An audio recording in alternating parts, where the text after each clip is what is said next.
The sound of lightning thundered through the underground cavern of Old Ba Sing Se, drawing everyone's attention. It took only a few seconds for the occupants of the large cavern to realize what had happened.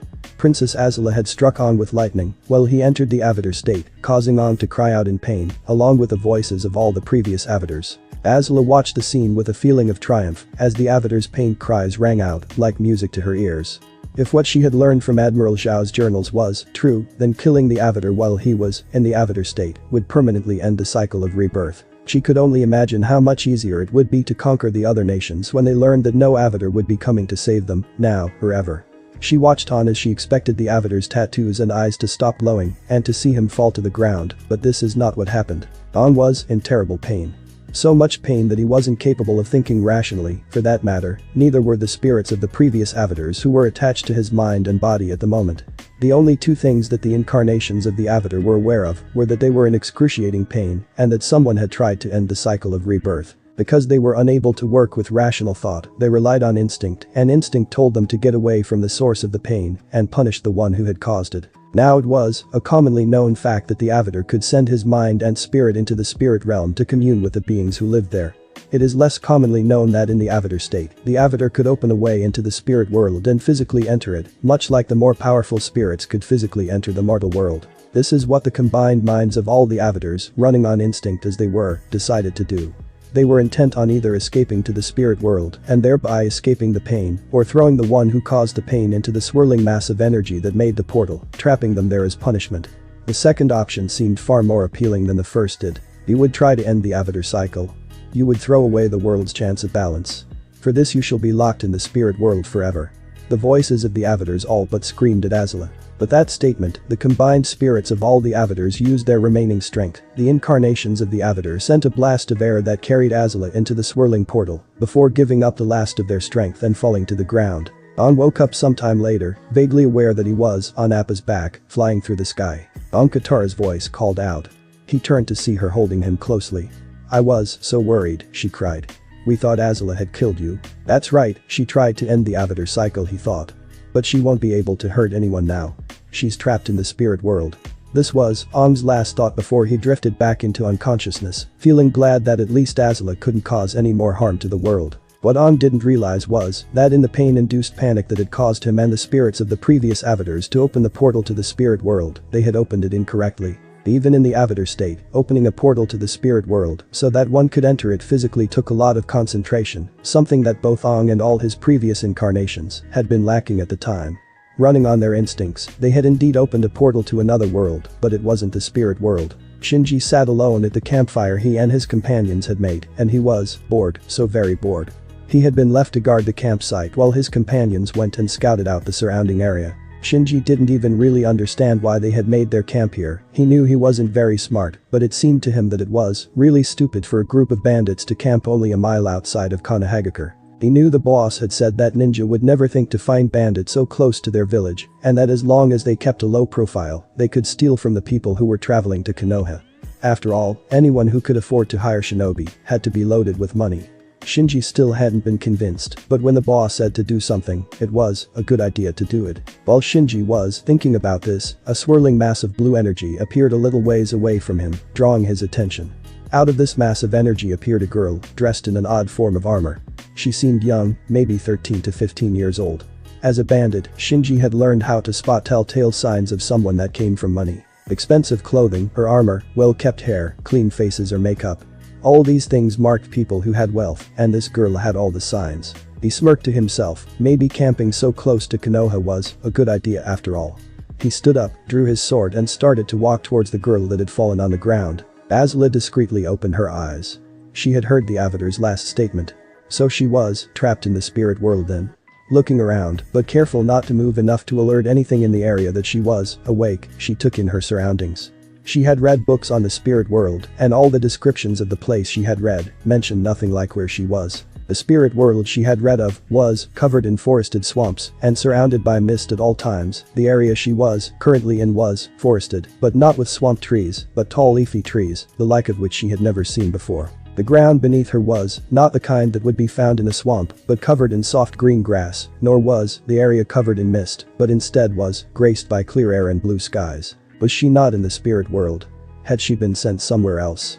Or was this simply a part of the spirit world that had not been mentioned in the books and scrolls she had read? She would have to find an answer to these questions soon if she was to survive. It was then that she noticed the sound of footsteps coming towards her. She tensed her muscles, ready to jump up and defend herself or flee if necessary. If this was indeed the spirit world, she would have no access to her bending. If it wasn't the spirit world, she would have access, but she would still have to find out where she was. A sword came into her line of sight, pointed right at her. Holding the sword was a bald man with a gruff appearance. He was wearing an odd-looking robe, not unlike those that commoners wore in the Fire Nation, but still distinctly different.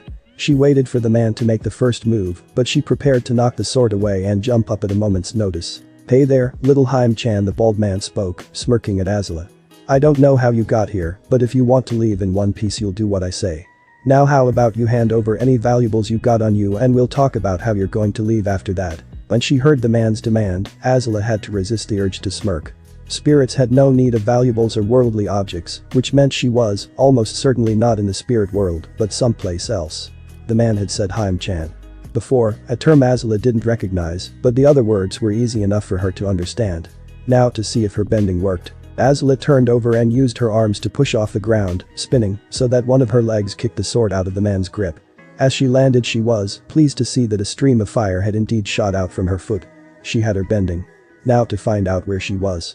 Rushing the surprised man, she grabbed him and moving a leg behind one of his, threw him to the ground. Summoning some of her blue flames into her right hand, she held it close to the man's face. "Now then. It's a good thing we apparently speak the same language because I have some questions and you're going to answer them. If you don't answer, or I think you're lying, I'll burn you to ashes as slowly as I can." The man audibly gulped. "Look, I'll answer whatever you want, just please don't burn me." Azula smirked. She was happy that she'd found a coward. They were always so easy to get information out of. "Whether I burn you or not, it all depends on whether you're truthful, and I'll know if you're lying. Trust me," Azula said. "Now then, first question, where am I? Did that portal land me in the spirit world or someplace else?" "I don't know anything about spirit worlds or portals, lady, that's shinobi stuff. But I can tell you that you're in the Hai no Kuni, about a mile or so outside of Konohagakure." Her frightened captive stammered out. Azula felt relief now that she was truly able to confirm that she wasn't in the spirit world. But these places he mentioned, Hai no Kuni, Konohagakure, these were places she had never heard of. But he had said something else that caught her attention. "Explain what you mean by shinobi stuff," she commanded. "Well, I don't know anything about spirits or their worlds, but that portal thing you came out of looked like ninjutsu, and the only people who can use ninjutsu are shinobi." Storing that information away for later, she continued her interrogation. "Now then, let's move on to the other things I want to know." Azula spent the next hour and a half learning everything from the man. She learned that the village she was near, Konoha, was a shinobi village of shinobi. She also learned that she could hire shinobi for any number of jobs, including perhaps sending her home. She also came to learn that she was on a continent called the Elemental Nations, something she found rather ironic considering where she came from. She learned that she was in one of the 5 great nations. She had also learned that Hai no Kuni meant land of fire, and other things she found ironic. Now that she had learned all she could from the man, she figured that she could just kill him and be on her way. Hopefully his camp had a map, if not she would head to the ninja village he had mentioned was nearby.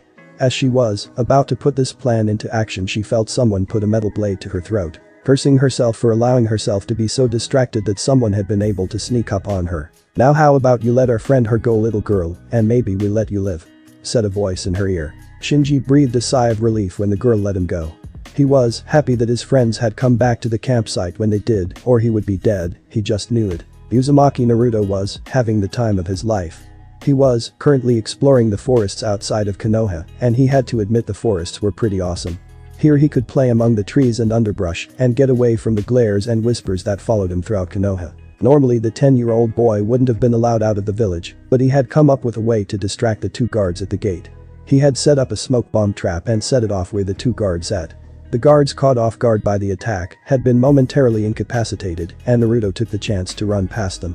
Once the 2 had recovered, they had incorrectly assumed that someone had used the distraction, so someone could sneak into the village rather than out of it. One of them had immediately gone to inform the Hokage of the incident. This in turn allowed Naruto to explore the forest for quite a while before he would be found and return to the village. The blonde boy wasn't aware of just how far he had gotten from the village, but it seemed like he had been running and jumping around forever, and despite his endless energy, he was a little tired. He decided it was almost time to head back to the village. Maybe he could play some pranks on the residents who were meaner to him than others. Also, if he went back now, Hokage might not notice that he was gone and he wouldn't get scolded by the old man. Turning around, Naruto was about to start walking towards the village when he heard a bunch of men laughing. Curious, he headed in the direction of the noise and came upon a clearing in the woods. There he saw a peculiar sight. 10 or so men surrounded a young dark-haired girl in strange-looking red and gold armor. The men were all holding swords and had the girl trapped on the ground and were talking amongst themselves and laughing at her situation. The girl herself looked furious, and if looks could kill, all the men would be rotting corpses by now. Now, as Naruto saw all this, his mind processed the information in a way that made sense to the 10-year-old. These men were all armed and the girl was not. And although he couldn't hear what they were saying, they were acting like the bullies that picked on him at the academy. He also noticed that the girl was really pretty and the men seemed to be rather on the ugly side. Adding all this together, Naruto's mind came to the conclusion that this situation was rather like the ones Hokage read to him occasionally.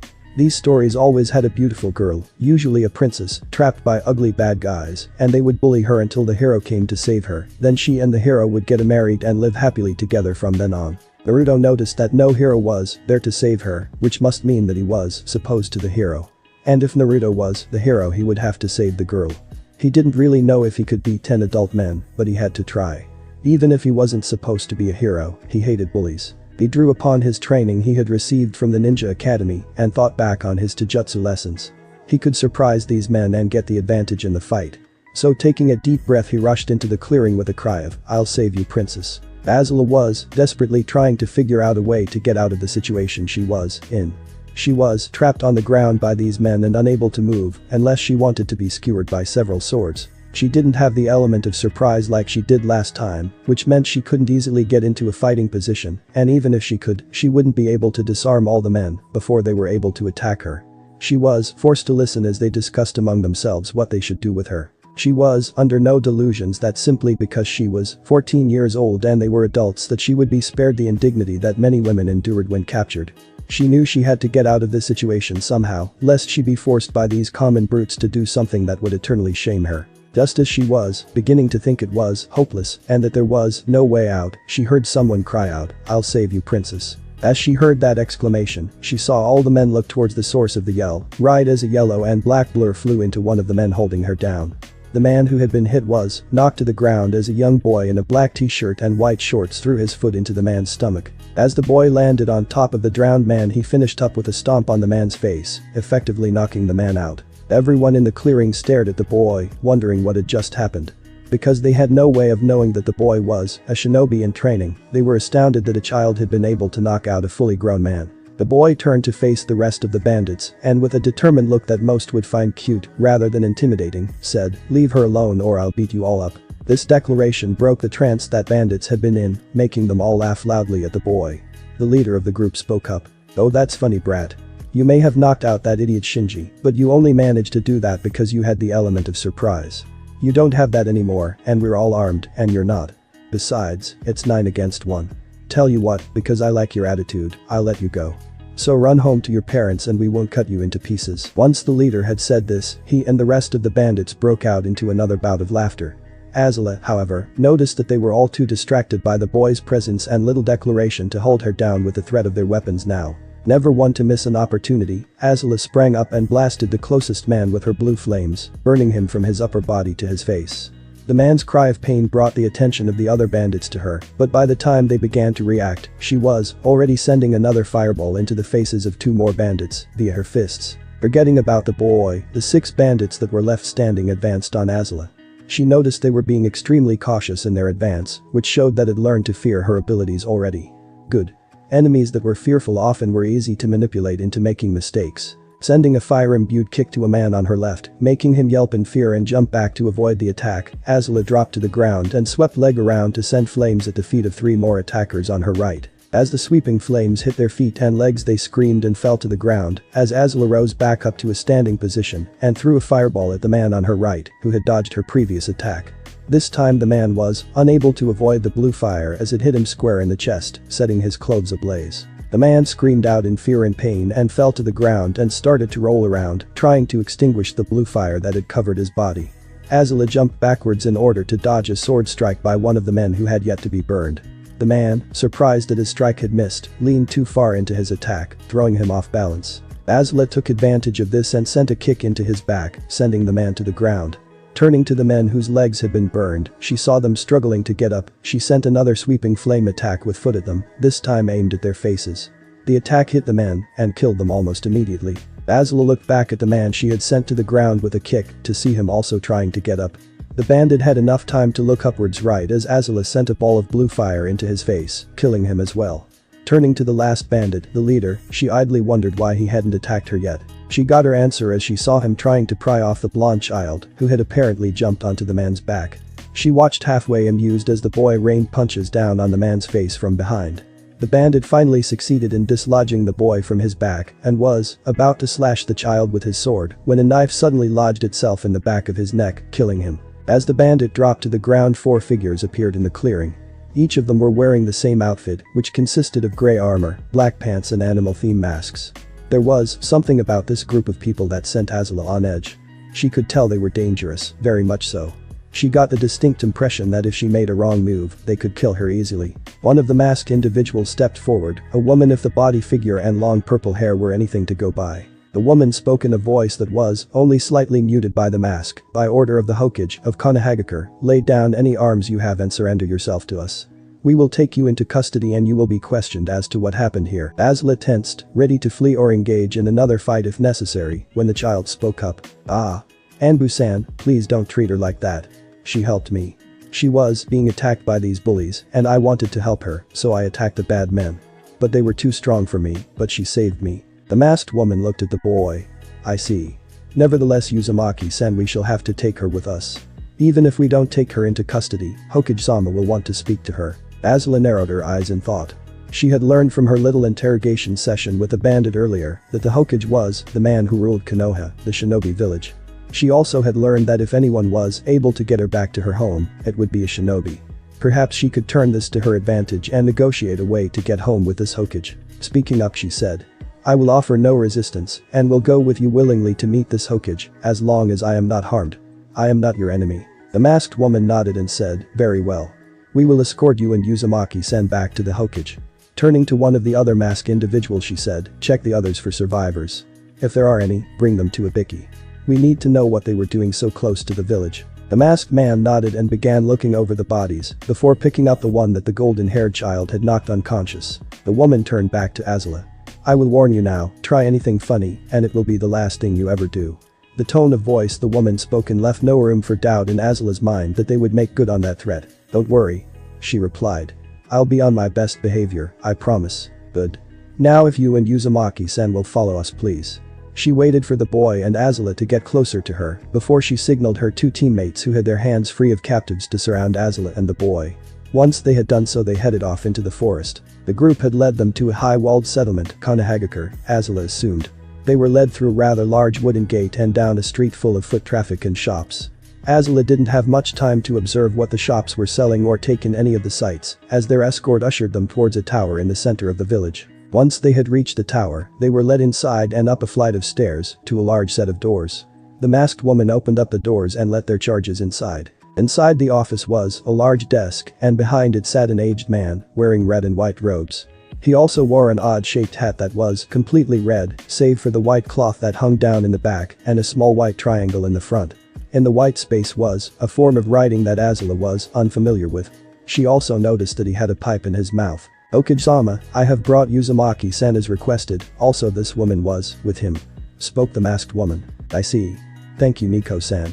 The old man said. Before anything else could be said, however, the young boy rushed up to the old man and began excitedly jumping around. Okage-jiji, guess what? I was exploring in the woods and I came across this girl in the woods. She was being bullied by some bad men, and she was really pretty, so I knew she had to be a princess like in the stories you tell me, so I rushed in to save her. At this point the boy looked a little sheepish. I was only able to knock one of them out though. The others were going to gang up on me, but then the princess saved me, like I saved her. She started doing all these cool taijutsu moves, and she shot blue fire out of her fists and feet. The boy exclaimed. She was like Fwoosh and Boom and Wham. He had started trying to imitate her bending moves, making liberal use of childish sound effects when there was supposed to be fire involved. The Hokage chuckled. I see, Naruto, I see. Why don't you go wait outside my office with Nico-san here while I talk to the princess? The boy, now named Naruto Azula knew, nodded and happily trotted out the office doors with the masked woman before the doors were shut. Once the doors were shut and the two were alone, the old man's face lost its happy expression and was replaced by a serious calculating look. Azula had to resist the urge to gasp. Here was a man who was dangerous, here was someone who had experience in battle and politics and gave off an air of power unlike anyone she had ever met, her father and the Avatar included. This was someone who could and would kill her without a second thought if he deemed it necessary. Now then, girl, you're going to tell me what your name is, where you come from, and why you were so close to our village. Azula gulped. She would have to be careful. She got the impression that it would be a very bad idea to lie to this man, however, perhaps telling him the truth would also be a bad idea as it seemed rather unbelievable. So if the truth and lying were both out, a half-truth might work. Azula and I were traveling in the area to visit this village actually. On my way here I was ambushed by a group of bandits when the boy jumped in and saved me by distracting them. As for where I came from, let's just say it's a faraway land. Barely had Azula finished her sentence when she felt an enormous pressure hit her. It felt like she was being threatened by a god or a demon. The pressure itself made her want to throw up and kill herself just to get rid of the horrible feeling. But just as suddenly as the feeling appeared it was gone, still leaving her gasping for air as she had momentarily forgotten how to breathe. The Hokage spoke in a tone that was filled with danger. You must not have much experience with shinobi, girl. There is an old saying, the only people who can keep secrets in shinobi villages are the shinobi that live there. This saying has a surprising amount of truth. You gave me, at best, a half-truth just now. Do so again and I will have you tortured for the answers I want. What you just felt was my killing intent. It easily incapacitated you, so don't think that I would be incapable of capturing you and taking you to the torture and interrogation department. Now let's try this again. What is your name, where do you come from and why were you so close to our village? Faced the prospect of torture and the overwhelming power of the man before her, she had no choice but to tell the truth. I suspect you won't believe me but I'll tell you. It all began when I was fighting an enemy of my country. A man called the Avatar. So she began the tale of the events that had happened recently. By the end of her story she expected the old shinobi leader to have been sent off to be tortured for telling such an unbelievable tale. But the old man stood up and walked over to the window in the room. Looking out at the village he said, "You're right, normally I would never believe such preposterous stories, were it not for two things. First is that you already saw I'm more than capable of capturing you and telling if you are lying or not. The second reason why I believe you is that, fortunately for you, this is not the first time this has happened." Azula's eyes widened. This had happened before. How? When? As if sensing her thoughts the Hokage spoke again. About 300 years ago, before this village was formed, one of our founding clans encountered a young man who appeared in our world much like you did. I don't know the details of how he got here, but I know that his name was Ling. I believe the records say he was from someplace called the Fire Nation. Azula couldn't believe her ears. Ling. Fire Nation. That was too much to be a coincidence. One of the greatest mysteries of the Fire Nation was the disappearance of Crown Prince Ling some centuries back. He had vanished, seemingly into thin air, one day and had never been found. It was common for young archaeologists or budding historians to go in search of the lost prince's body or tomb. It was also just as common for con men to say that they had found evidence of his whereabouts. If Ling had indeed landed in this world like she had, it would explain why no one was able to find him, despite all the efforts of the royal family at the time. It also meant that either he had not looked for or never found a way to get back to their world. Once again the old man seemed to sense her thoughts and spoke. You said that you were hoping to come to us to find a way back to your world. Well, I'm sorry to say that, currently at least, we have no that could send you back to your world. Now, that doesn't mean we won't be able to create one in the near future, especially if I make it a priority to do so. However, there would be the matter of payment to contend with, seeing as you have no money in our currency, let alone enough to pay for such a high-ranking job. I'm the princess of the Fire Nation. Once I get home I could pay you then, and establish a trade route between our two worlds, and thereby make an exchange rate then. Azula suggested. The idea sounded far-fetched even to her, but she was desperate to get home. She had a war to win and a throne to gain. That would not be possible. Even if we sent you home, we have no guarantee that you would keep your word. For all I know you could simply cut the connection between our worlds somehow, and we would be left without compensation for all of our work. This is a warrior village, right? That's what you shinobi normally do, right? Fight wars for people and your country's lord. I'm a skilled fighter, I could fight for you and go on missions as compensation. She suggested. The Hokage inhaled from his pipe before blowing out a puff of smoke. That won't work either, I'm afraid. As a rule, we do not allow outside forces to fight for us as mercenaries, no matter the situation. We have allied ninja villages to help us in battle, but mercenaries have no guarantee of loyalty to our village, and they take missions away from our own shinobi that need the pay and experience. Azula felt her frustration growing. Then what if I seek help from another of the villages? At this question, the Hokage smirked around his pipe, making Azula frown. I'm sorry, but without any money and no way of gaining enough quickly or effectively, the other villages wouldn't even give you a second thought. Moreover, they wouldn't believe your story like I do, as they do not have access to the clan records of the events of 300 years ago. For that matter, they're far less trusting than Konohagakure and wouldn't hesitate to kill or lock you away for telling what they would believe to be a lie. So I'm afraid that we are your only option. Azula felt her frown deepen. This man wanted something, she was sure of it. He had purposely let her expend all her options for payment before making it clear that only he and his village could or would help her. Very well, Lord Hokage, what do you want from me then? What can I offer you in return for your help?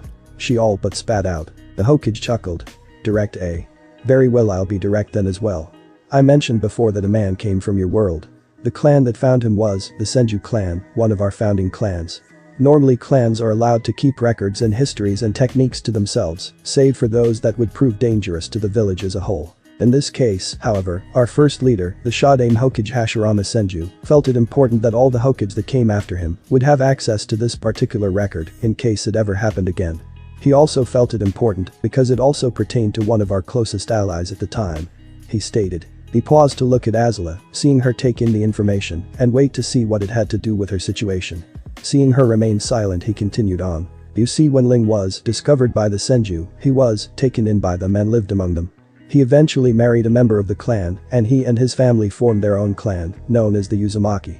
That was over 3 centuries ago, long before the founding of our village. The Uzumaki clan became famous for their power over the art of sealing. With it they could do anything, paralyze their enemies, set powerful and complicated traps, even able to seal away beings of great and unimaginable power. However, this fame brought with it great fear.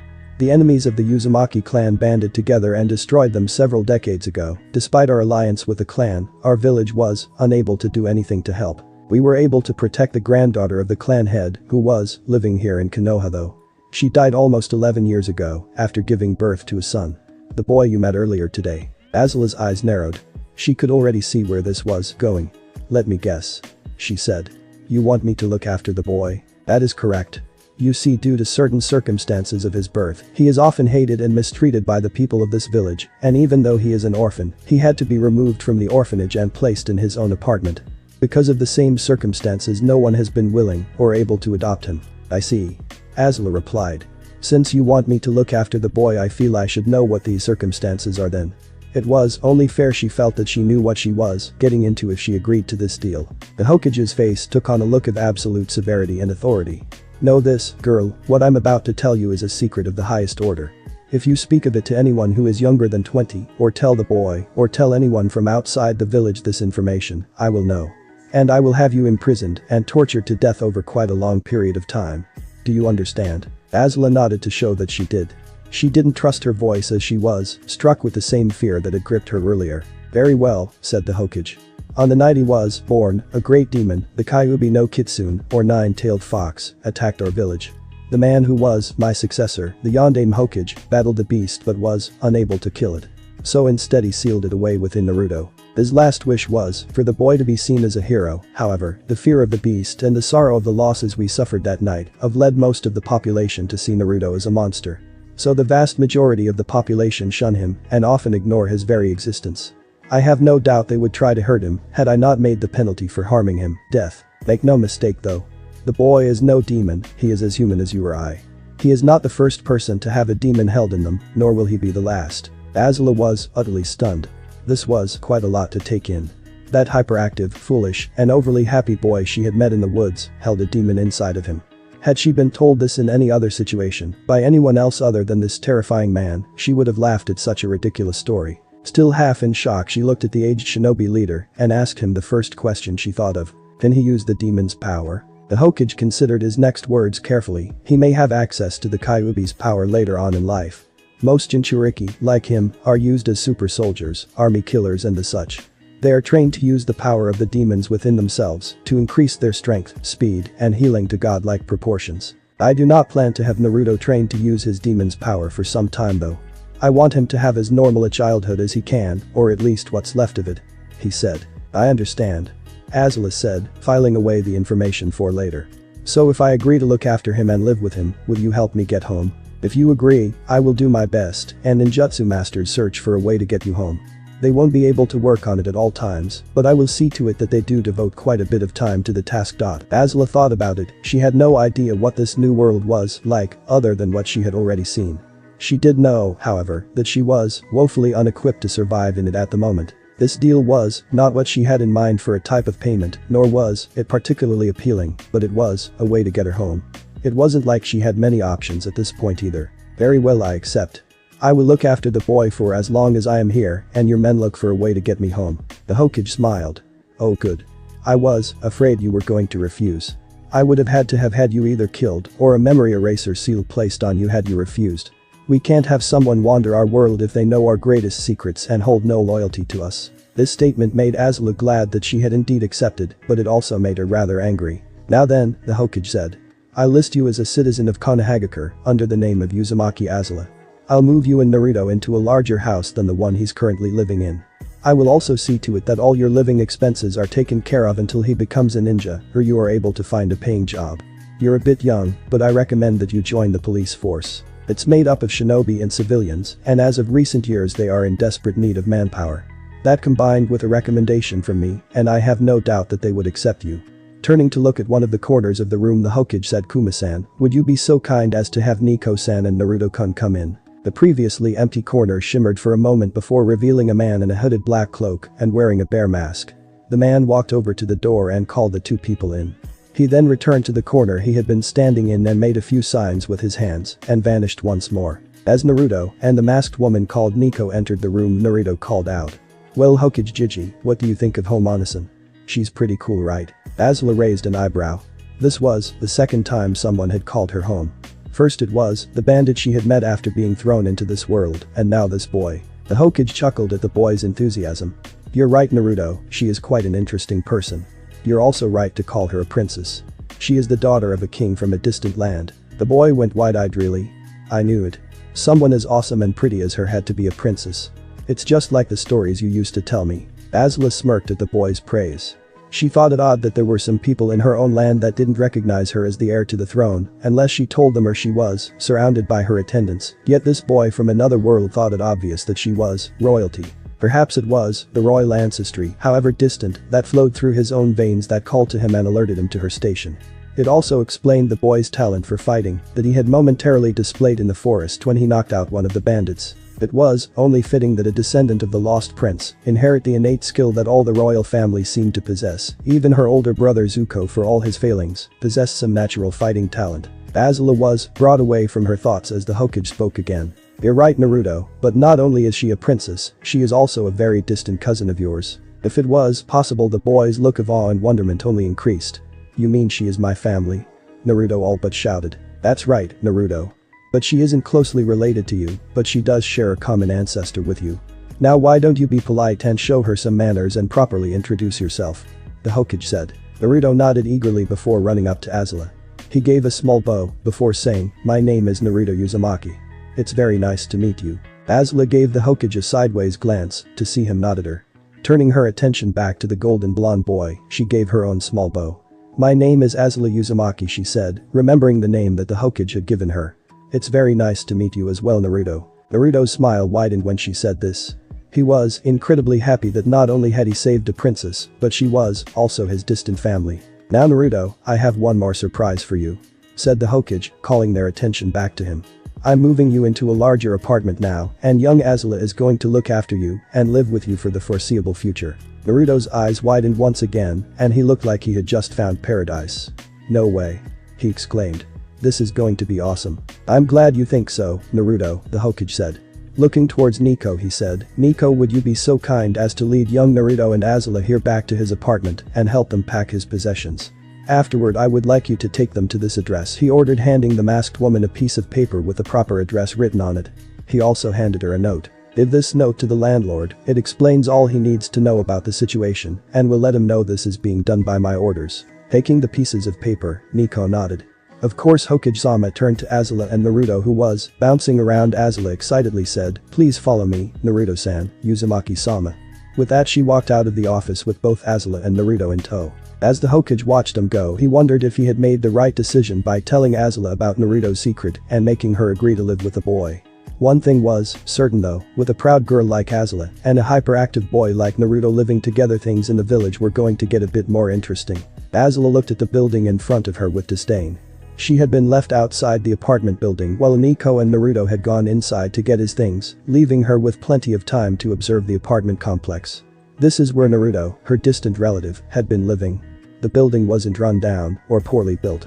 It appeared to be rather sturdy actually. How it was built or maintained was not what bothered her though.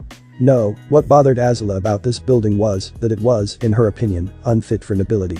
It was painted with a dull brownish white. The only real color seemed to be the railings around the building, which was a brownish red. On top of this, based on the spacing between the doors of the apartments, the rooms were quite small. This was unacceptable. No one who carried the royal bloodline of the Fire Nation within them should live in a place like this.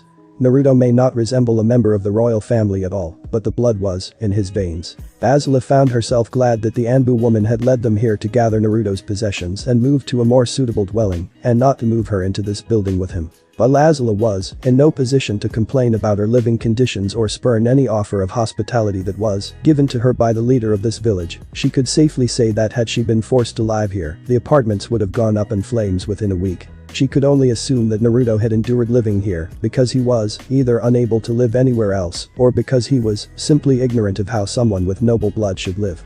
It was more than likely a combination of the two. She would have to educate him on such matters at a later time. She was brought out of her line of thought as she noticed the blonde boy and the masked woman exiting the building. As they walked towards her, she noticed that they did not seem to be carrying any objects or possessions that the boy may have owned. "Excuse me, Nico, but where are all of his belongings? I was under the impression that you led us here to get them," Azula asked. The Anbu held up a scroll and said, "All of Naruto-san's belongings are sealed away in this scroll. Using them for jobs like this makes them easier and faster. When we reach your new residence, I will unseal everything there." "I see," was the only reply Azula gave. "I will lead you back to the main street before taking you to your new apartment so that you will be able to find your way to and from the central area of the village," said Nico, walking past Azula. Once they were back on the main street of Konoha, Azula started making note of all the distinguishing landmarks between the central area, where most of the stores were, to their destination. It helped that Hokage Tower was almost always visible, so if she ever got lost, she could go there and retrace her steps. When they reached their new apartment complex, Azula decided it was infinitely better than the previous one. It looked much more impressive. Structurally, its apartments appeared to be at least twice as big, and it even had some actual color to it. While the light green paint that covered the building would not have been Azula's first choice, it was a definite improvement. This was still not a place she would picture herself or anyone of noble blood dwelling in by choice. It did give off at least some semblance of wealth and importance. "I must say this place is a vast improvement over the last building complex we visited," Azula said, giving voice to her thoughts. Nico nodded. "That is because Naruto-san's last apartment was meant for civilians. This was built more recently and was made to house shinobi and their families." This statement seemed to excite Naruto, who had been abnormally quiet. "Whoa. Really?" The thought of living in a place specifically designed for ninja was amazing in the mind of the 10-year-old boy. If he was lucky, maybe some of the shinobi could help him with his own training at the academy. Even if they didn't help him, living in a place like this encouraged him to train even harder. "Yes, really, Naruto-san," Nico said, breaking him from his thoughts. Turning to Azula, the masked woman handed her 2 sets of keys. "Your apartment number is 210. I will talk to the landlord about the Hokage's orders and then meet you in the apartment to unseal Naruto-san's things." Naruto, hearing this, bounced with excitement. "Come on, Azula, home. Let's go see what it looks like." With that statement, he ran towards the stairs to find their new living area. "Again with home?" Azula muttered to herself. "What does that mean?" Hearing her question, Nico gave a small chuckle. "It's an honorific, meaning princess. We use honorifics in most cases when we address people. You are a princess, so it fits, but it could be used in other situations, involving a woman or girl of noble birth or wealth." Azula blinked. "Interesting. I shall have to learn more about these honorifics. I suspect that learning what they mean and how to use them will make my life in this world much easier." Nico gave Azula a nod. "That it will, but for now you best go catch up to Naruto-san before he gets himself into trouble." "I suppose you're right. He seems quite excited to live here." Turning away from the purple-haired woman, Azula headed up the stairs and began looking for their apartment and the blonde boy who would no doubt be bouncing excitedly outside it. Azula did indeed find Naruto outside their apartment. He was not alone, however. A man wearing a green vest over a blue suit and sporting a blue bandana over long white hair was standing in front of the boy. The man seemed to be scolding or berating the boy when Azula walked up. At first Azula wondered if perhaps in his excitement the younger child had done something to anger the man. She quickly decided this was not the case, for once she got an earshot she heard part of the man's words to the blonde. "Look, Naruto, I don't know why you're here, and frankly I don't care. But don't lie to my face. I know full well that you live on the other side of town, so you can't try to tell me this is your apartment. If you think this little game will get me to help you with your training, you're wrong. It's bad enough I have to deal with you brats at the academy, but now you're going to bug me on my time off." "But Mizuki-sensei," Naruto began, only to be cut off by the white-haired man. "But nothing, Naruto. If you keep this up I will have to punish you in class once the weekend is over." Everything that the man had said so far annoyed Azula. She got the feeling that she would not like this man at all. He seemed to have no trust in someone who was, obviously, his student, and what's more, he seemed angry at the thought of giving his students extra training and help. That really rubbed her the wrong way. While Azula's father had always taught her that she was royalty and therefore above nearly everyone else, he had also taught her to respect her teachers. Likewise, teachers were supposed to respect their students, especially those who showed interest in going the extra mile to learn from said teachers. This man's statement flew in the face of that respect. She could tell from the man's demeanor and posture that he was unaware of his surroundings, save for the boy he was yelling at. This likely meant that he was not nearly as skilled a warrior as the others she had met so far in this village. She also did not get the instinctual feeling of being on edge as when she had met the Hokage Nico. Knowing this, she was sorely tempted to give the man a lesson in respect and manners, but she decided that getting into a fight with one of the village's shinobi would not win her any favors with the Hokage or its residents. She decided to take a more peaceful approach. "You shouldn't judge him so quickly. He really is about to move into that apartment. I know for a fact that the Hokage has provided orders for him to do so," she said as she walked up to stand next to Naruto, stopping the man's rant. Naruto looked at Azula, obviously happy that she was there to back up his story and defend him. "See, Mizuki-sensei. It's just like I said," the boy stated, eager to prove that he wasn't lying. Instead of showing any signs of believing Naruto's story, however, Mizuki turned towards Azula with a sneer on his face. "Oh, and I'm supposed to believe that you're privy to the Hokage's decisions? You're barely more than a child yourself. I don't even recognize you. Who are you anyway, little girl?" Azula's eyes narrowed in anger. Little girl. Barely more than a child. This man knew nothing about her. He did not know her past or where she was from, yet he would judge her. She had commanded armies, she had gone behind enemy lines with only 2 others at her back. She had spilled blood on the fields of battle. She was royalty. This man dared to call her a child. Consequences be damned, she would put this man, this peasant, in his place. "Who am I?" she asked, repeating his question. She clenched her fists and caused blue flames to erupt around them. "I am someone you should respect. I am someone you should fear." The words came out as little more than a loud whisper, but they had the intended effect. Her words, laced with menace as they were, and the blue flames engulfing her fists caused the man to take a step backward. Mizuki's fear was short-lived though. He quickly regained his composure and assumed a fighting stance. "So you want to fight, little girl? I am I'm more than capable of beating down smart-mouthed little girls like you," he spat out. Azula smirked. She loved it when her opponents were so sure of their victory. It made the look of surprise on their faces so much more satisfying when she struck them down. She got into her own fighting stance, ready to attack the white-haired man. Before the fight could begin, however, Nico's voice rang out. "I hope you two aren't causing trouble. I would hate to have to detain the both of you for the rest of the week." The thinly veiled threat was enough to make both opponents stand down. Azula sighed inwardly. She would have to wait until another time to teach this peasant manners. Turning to the Anbu, she said, "Of course not. It was simply a misunderstanding, I'm sure. This man seems to be under the impression that Naruto and I are out of place. We both informed him that we are moving into this apartment today, however, he seems to be of the belief that we are lying and are merely here to cause some sort of mischief. We both seem to have lost our tempers in our argument though. I apologize for that. It was the truth. Well, everything except for the apology." Azula had yet to truly apologize for anything in her life, but she was fantastic at faking them. "I see," replied Nico. Looking over at Mizuki, she said, "Allow me to clear up any misunderstandings, Mizuki-san. These two have been granted the use of this apartment by the Hokage and are to live together from now on. I was ordered to bring them here and help them move in. Does this help resolve the situation?" Mizuki looked back at the female Anbu with barely hidden frustration. It does. Thank you, Nico-san. I hope you will understand that I meant no offense, I was simply acting on what I thought to be true at the time. Please forgive me for losing my temper and nearly causing an incident. I will note your concerns, Mizuki-san. Please make sure something like this doesn't happen again. As a member of our village you have an image to uphold. Of course, Nico-san. It won't happen again. Now if you will excuse me, I have errands I must run. He replied, before walking past the small group and out of sight. Naruto inwardly breathed a sigh of relief. Truth be told, he had no idea how to handle the situation. He had been happy to have Azula defend him and tell Mizuki he was telling the truth, but he didn't mean to start a fight. He had seen Azula fight off those bandits in the woods and he really didn't want to see her get in a fight with one of his teachers. He had no desire to be the cause of a fight like that, especially if it got his new roommate in trouble. Still, he had to admit that Azula had looked pretty cool when she was facing down Mizuki. When you two, let's get your things unpacked. Once we do so I'll be on my way. Nico said, breaking Naruto out of his thoughts. Once they opened the door of the apartment they looked around a bit before unsealing Naruto's belongings.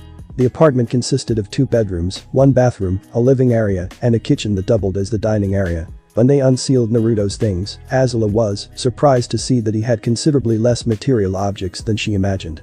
Being a princess, she had owned quite a few belongings. She didn't have as much as one might think a princess would have, as she valued fighting prowess and power over material objects, but it was still far more than what Naruto owned. Out of the ceiling scroll Nico had pulled a few pieces of furniture and a box of dried food of some sort, as well as pots and pans. All in all they now had a table and 2 chairs, 1 small dresser full of Naruto's clothing, and 1 bed. Azula had hoped that they would have 2 beds to start with, as only having one meant that they would likely have to share a bed until a second one could be purchased. This was a fact that the purple-haired Anbu was quick to point out.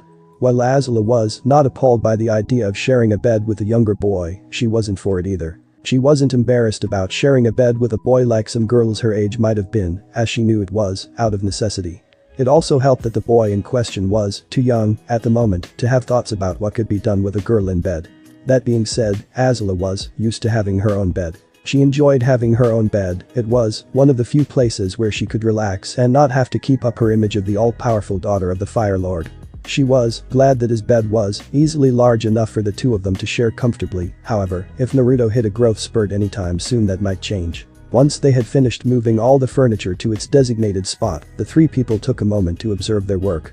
It was during this moment that Naruto's stomach decided to make its demand for sustenance known in the form of a large growl. As the other 2 occupants of the room looked over at the boy, he rubbed the back of his head and had the good grace to look embarrassed. Sorry about that. I guess I got kind of hungry. He said before walking over to the box of dried food. Picking up one of the packages he said, well, I guess it's time for some ramen. Azula looked at the package in his hands and asked Ramen. I'm assuming that is the dried food you have in your hand. When Naruto heard this question he dropped the package back into the box and slowly turned around to face Azula. His face was a mix of horror and disbelief. You mean to tell me you have never heard of ramen? When Azula shook her head to confirm that she had indeed never heard of it, Naruto visibly took in a deep breath. Turning to the Anbu in the room he asked Nico-san, is everything that we have to do here finished? Looking at the blonde woman, the woman responded in a quizzical voice. Almost. I wanted to inform you both that as this apartment complex was built for shinobi and their families, there is a small area behind the building where you 2 may train and practice low-level techniques. If you wish to practice more destructive techniques or you plan to do intense training, the landlord asks that you use the training ground down the street. Other than passing on that message, I was told to inform you that the Hokage will have your first stipend of money by tomorrow and that you should pick it up sometime then. Naruto nodded in a somewhat serious manner. Good. In that case I must take Azula Heim to Ichiraku's as quickly as possible. You are welcome to join us, of course, Nico-san. But slightly off balance by the intense expression and serious tone that 10-year-olds were using, Nico waved her hands in a defensive gesture. Thank you, Naruto-san, but I'm afraid that I must report back to Hokage-sama. I see. The boy said. Opening the door to the apartment allowing the Anbu to walk out before exiting himself. Well, we will see you another time then. Azula Heim, would you please follow me? Azula walked out the door before Naruto shut and locked it. She was unsure of what was going on or where this new attitude the boy was displaying had come from, but she was willing to go along with it for now. That being said, if he was wasting her time, she would punish him properly. Where are we going, if I may ask? Naruto gave her a look that said that he thought it should be obvious. It made Azula feel like she was the younger of the 2. She didn't like that, she didn't like that one bit. We are going to Ichiraku's ramen stand so that you can try ramen. Naruto said as if he were the wisest sage to grace the earth. Azula felt her anger grow. And why could I not simply have tried the ramen you had back at the apartment? She asked, her voice taking a dangerous tone. If Naruto noticed the danger he was in, he didn't show it. He simply continued walking towards his destination. Looking over at Azula he said, that was instant ramen. It's okay as far as taste goes, but it's a cheap knockoff of the real thing.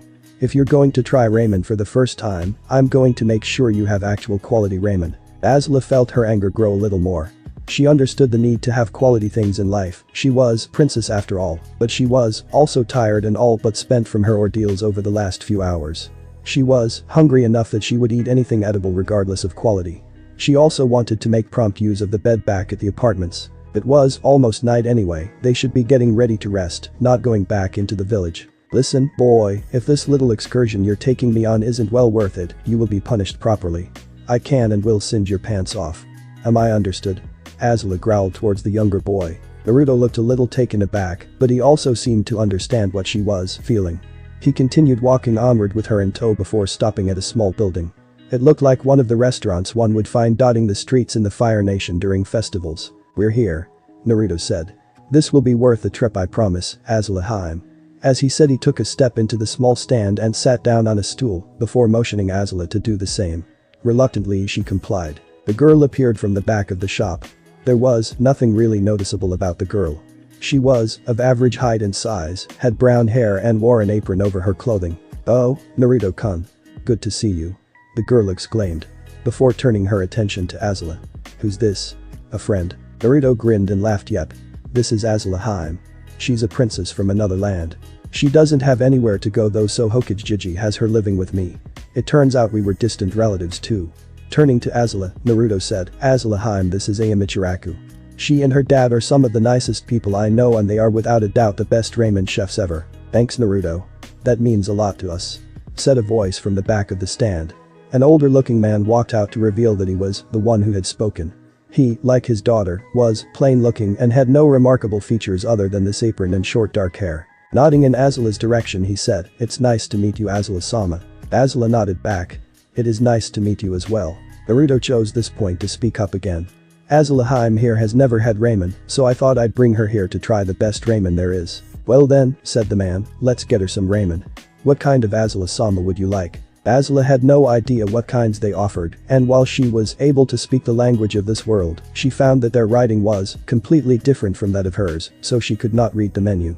Not wanting to admit she couldn't read, she opted to go with a safer option. I'll have whatever Naruto orders. She said. I'll have miso ramen, Tuchi Jiji. Naruto started happily. Alright, 2 miso ramen coming right up. The old man said as he headed to the back of the stand. Within minutes Azula and Naruto had 2 bowls in front of them. Naruto had immediately started digging into his bowl, whereas Azula was a bit more hesitant. She stared at the bowl of noodles like it was the greatest mystery she had encountered. It certainly smelled good, it even looked good. But it was nothing like the food the Fire Nation princess used to. The food she had eaten in her homeworld were Fire Nation originals, which consisted mostly of spicy and flame-grilled foods. She had also had the pasty, mushy food that the soldiers were forced to eat sometimes. She'd only had that once, however. Picking up her chopsticks, she decided to brave the unknown and slowly drew the first mouthful to her. The 2 ramen chefs noticed Azula taking her first bite and watched intensely, wondering if she would like their food or not. They watched in fascination as a scene they had only witnessed once before unfolded right before their eyes. The moment the food touched Azula's tongue, a shiver ran through her whole body. Her eyes dilated, her breath hitched, and her mind went blank. This food, this ramen, it was amazing. She couldn't believe she was only just now tasting something so delicious. How could such a thing not exist in the Fire Nation? The taste, the texture and the seasoning were all perfect. She decided that when she returned home, she would offer these 2 chefs a place in the palace so that they could teach others to make this wonder. This delicacy would be declared a food fit only for the royal family, she would make sure of it. She now had another thing to look forward to when she returned home. Azula's brain took 3 seconds to go through this thought process. Once those 3 seconds were finished, her body, which had gone stiff, unfroze. At that moment all of the manners that had been drilled into her as a child vanished, and she began devouring the ramen in front of her, as if it were the only thing that mattered at all in the world. Half an hour later both Azula and Naruto sat contented with several empty bowls in front of them. Naruto had eaten 7 bowls, and Azula had consumed 4 bowls of ramen. Behind the counter of the ramen stand stood a giggling AM and a grinning Tucci. The old ramen chef sensed that there would be a large increase in his profit soon with Azula around. The sun had completely set by the time that Naruto and Azula left the ramen stand. Azula's earlier anger at being drugged out of the apartment by the boy had vanished completely. She had to admit that the boy was right, eating the ramen at the stand had been well worth the trip. As they walked back down the streets to their apartment, Azula took notice of how different the streets of Konoha looked at night. During the day the sunlight had made everything seem bright and cheerful, now that night had set and the streets seemed cold and lonely. The moon and starlight bathed the village in calm, but eerie, light. Their progress towards their destination was halted when 3 men came out of a building in front of them. Judging by the smell of alcohol on the men, and the fact that one was stumbling around led Azula to assume the building they had come from was a bar or a tavern. As Azula and Naruto started to walk past the 3 men, the man who had been stumbling called out. "Hey look. It's the demon brat." This statement made Naruto tense up and stopped Azula in her tracks. She wasn't sure if this would lead to an altercation or not, but she was ready to drop into a firebending stance if needed. The man's 2 companions were obviously not as inebriated as he was, seeing as they had the presence of mind to grab the man and try to calm him down. "Hey, you know the consequences for talking like that. You're close to breaking that law. Look, you're drunk. So are we, let's just get home before we get into any trouble," one of the men said, trying to guide the man away from Naruto and Azula. The man seemed reluctant to leave with his friends, but eventually relented and let them take him away. "Ah, fine. I'll leave the little brat alone. He's still a monster though."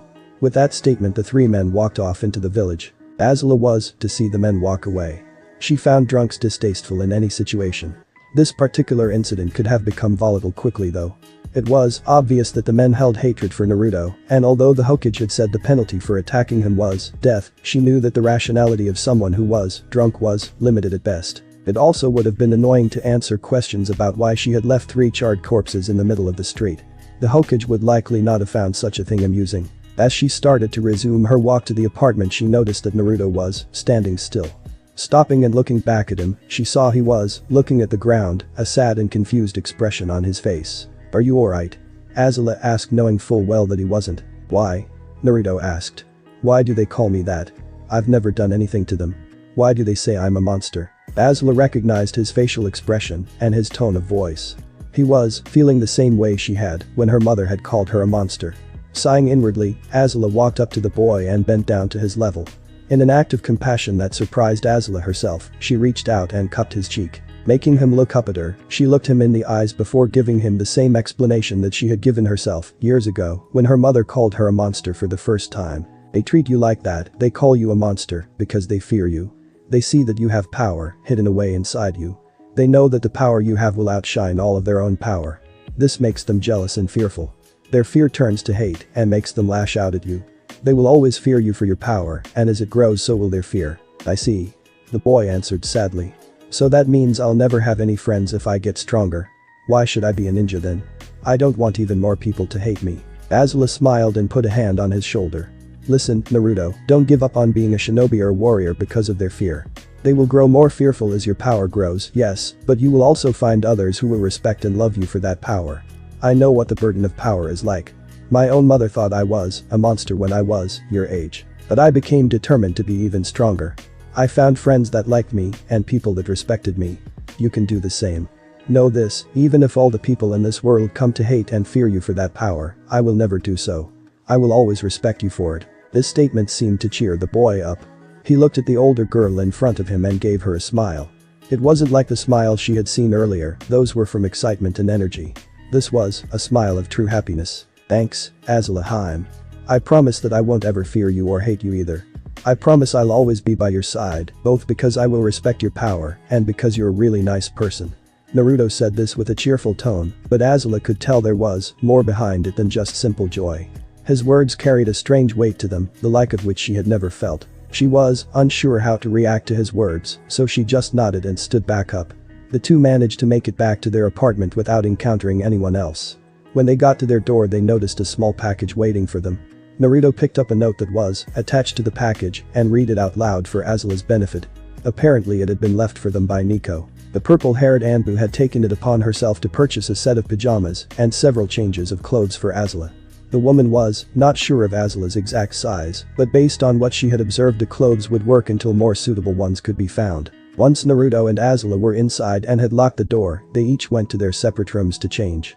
Azula came into Naruto's room once she was done changing, seeing as they had to share a bed for now. She was wearing a set of rather soft-looking blue pajama bottoms and a white t-shirt with 2 dragons on the front, one red and the other blue. Naruto himself was in blue shorts, a plain white t-shirt and a frog nightcap. As Azula looked at Naruto sitting on the bed, she decided that as long as they had to share a bed, there needed to be some rules. Listen well, Naruto. We have to share this bed until we are able to purchase one for me, so here is how this is going to work. This bed is big enough for both of us to sleep in comfortably, so you are going to stay on your side, and I will stay on mine. I don't want to wake up and find you rolled on top of me and started drooling on my face. Understand? The Fire Nation princess asked. Naruto recognized that should he break these rules, things might not go so well for him, so he quickly nodded his head to show that he did understand. The girl seemed satisfied by this. Good. She said as she crawled under the covers on her side of the bed. Naruto, feeling a little nervous with the situation, but still not wanting to be awkward or rude, looked over at the older girl and said, "Good night, Azula Haim." Azula, caught off guard by the boy's words, hesitated before offering her reply. "Good night, Naruto." As the two lay in the bed together, Azula felt her thoughts drift back to her words to the boy when he had asked why he was called a monster. She was unsure of why she had decided to comfort the boy. She certainly wasn't in the habit of helping others. Still, something about the boy drew her to him, made her want to keep him from being sad. Maybe it was her own experiences when she was younger that made her want to help him, or perhaps it was a result of their shared ancestry. It was then that she remembered the promise that Naruto had made to her after she had said that she would never fear him. It seemed like a childish promise, made at the spur of a moment, but his words occupied her mind until she finally drifted off to sleep. Azula was unaware of just how important the boy's words would be to her later in her life, or how much of an impact her words had on him. When the morning sunlight streamed through the bedroom window, it showed on the face of a very nervous and worried Naruto. He was in a position that he was completely unprepared to deal with. Azula had broken her own rules. During the course of the night, she had rolled over and wrapped her arms around Naruto's chest and her legs wrapped around one of his smaller legs. When he had awoken and noticed his position, he had immediately tried to squirm out of the princess's grasp, only to find this impossible. The more he tried to escape, the harder her arms squeezed him to her. He was getting really worried about what would happen when the girl awoke to find them in this position. She had obviously not wanted any contact with him in the night, although he wasn't sure why. Naruto was unaware of the fact that he was now one of 2 people to know Azula's most closely guarded secret, the other person being her older brother Zuko. Yes, despite all of her vicious fighting talent, her cold and calculating mind, despite her aloof and often cruel personality, she was extremely clingy in her sleep. Yes, Azula, mighty and feared princess of the Fire Nation, was a massive cuddler. She had often had stuffed animals to sleep next to when she was younger, and the habit of snuggling into whatever was close to her at night had not disappeared with age. It was one of the reasons for the rules she had given Naruto the previous night. She had thought if they stayed on separate sides of the bed, she wouldn't grab the boy in her sleep. She underestimated her own abilities to seek out warm and comforting objects in her sleep, however, and now Naruto was stuck in quite the awkward position. Naruto's fears were realized as the girl who had him trapped gave a small groan and opened her eyes. Seeing her face so close to the blonde's head made her blink in surprise a few times. Her expression of surprise quickly turned embarrassment and then rage, however, as she sat up. Naruto, now free from the girl's death grip, scooted away from her and quickly tried to defend himself. "Hey Azula Haim, I swear I didn't break the rules. I stayed on my side of the bed and didn't move at all, I promise." Azula closed her eyes and took a deep breath before speaking. "I believe you, Naruto." Naruto sighed in relief. "Oh good. I was really scared you were going to punish me for a minute," he said, chuckling. Azula opened her eyes before looking down at him in a positively menacing way. "Oh, you're still going to be punished. But why?" he stammered out. "You just said you believed me." Chuckling evilly, Azula ignited a small blue fire around 2 of her fingers. "I do believe you, Naruto. But you know my secret now. I can't let you get away with that. Now hold still and your punishment will be over soon." Naruto barely managed to dodge the tiny stream of blue fire that was shot his way. "Ah. No way am I holding still for you. You're crazy, Azula Haim." With that he ran out of the room, Azula hot on his heels. The chase had lasted about half an hour before the 2 had finally calmed down enough to go to the kitchen and make breakfast, which consisted of ramen, because that's all they had at the moment. Naruto was still grumbling about his frog cap getting burned by the flame-wielding princess. She hadn't ever actually burned the boy, but she did make his clothes end up with quite a few single marks. Don't you have to attend that shinobi academy today? Azula broke Naruto from his inner grumblings about his signed clothes.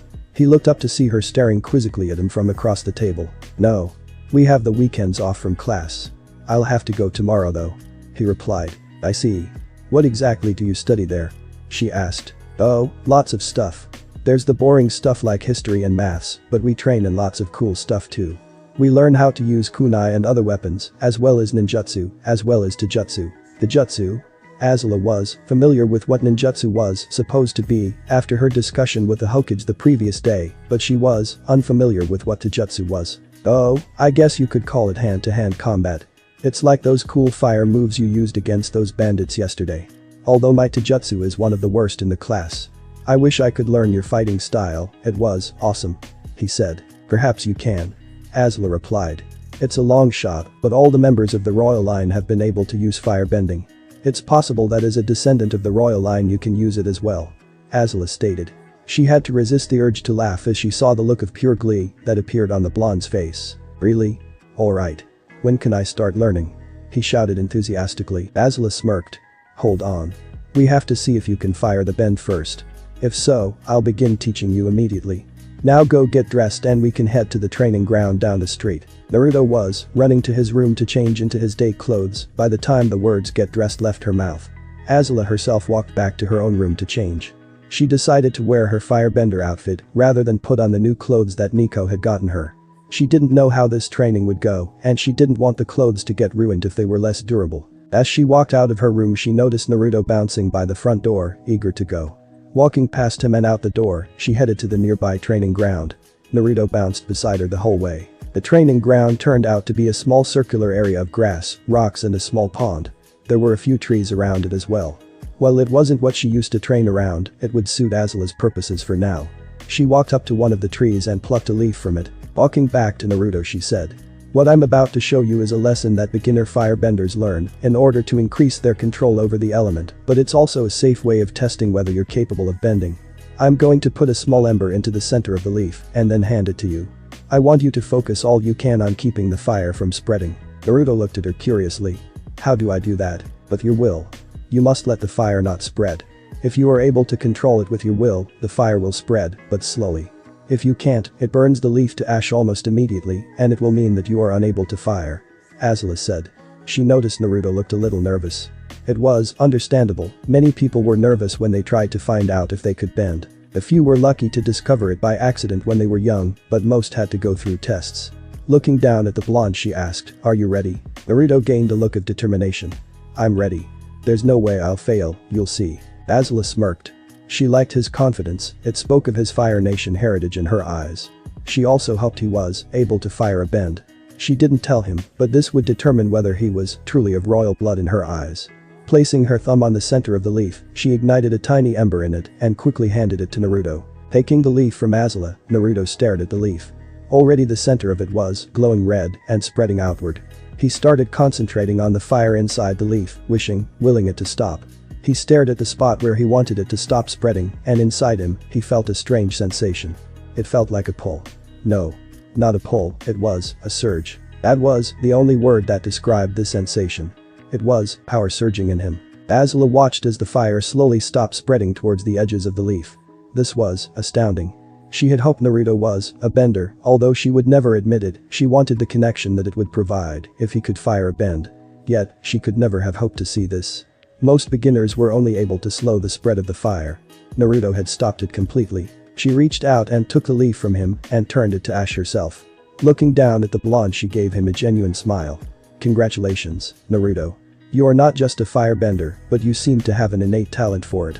I've never seen a beginner stop the fire completely. Naruto's eyes widened and his face split into a grin. Yes. I can bend fire.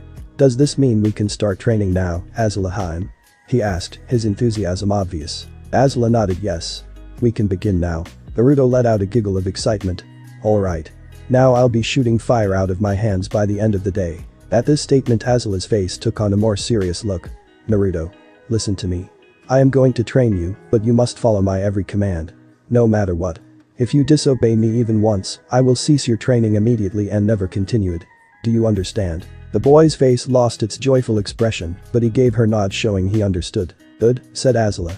Now I'm going to walk you through the first few forms of firebending, meant for beginners. Once we've done that, you will start the burning leaf exercise again.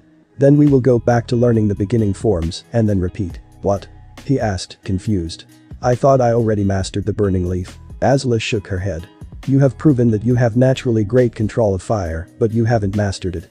If you're able to do the burning leaf exercise 10 times in a row, the way you just did it a minute ago, I will allow you to go to the next form of control. Okay.